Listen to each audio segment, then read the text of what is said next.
39-годишен скопјанец ја облюбил својата 12-годишна ќерка. Грозоморниот чин се случил во февруари годинава, а напаѓачот ќе одговара за делото полов напад врз дете кое не наполнило 14 години, информира јавното обвинителство.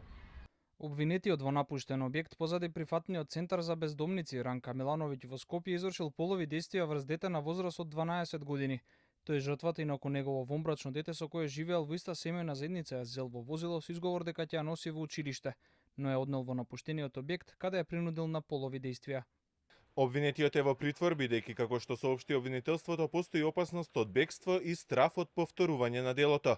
Инаку, според информациите на Канал 5, поголемиот дел од педофилите кои служуваат казна затвор во Идризово се токму рецидивисти. Во насока на превенирање на сексуални напади врз малолетниците, во 2012-та беше креиран и регистарот на педофили, но според првиот човек на детската амбасада Меѓаши, оваа мерка не дала резултат.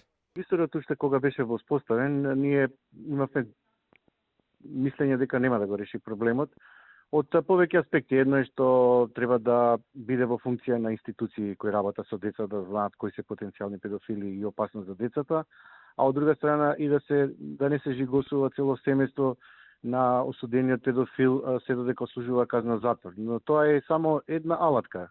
Иако во законот е предвидена опцијата за така наречена хемиска кастрација, ниту еден од осудениците не ја прифатил, за да му се намали времетрењето на затворската казна, па оттаму Змијанац предлага единствено високи казни со цел да се спречи рецидивизмот. Единствено што функционира благодарение на нашето силно застапување и лобирање се високите казни на осудените педофили.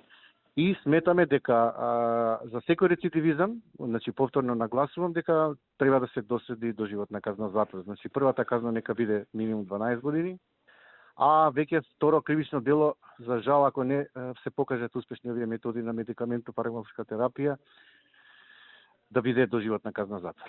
Според податоците на Меѓаши, дури 75% од педофилите го повторуваа делото.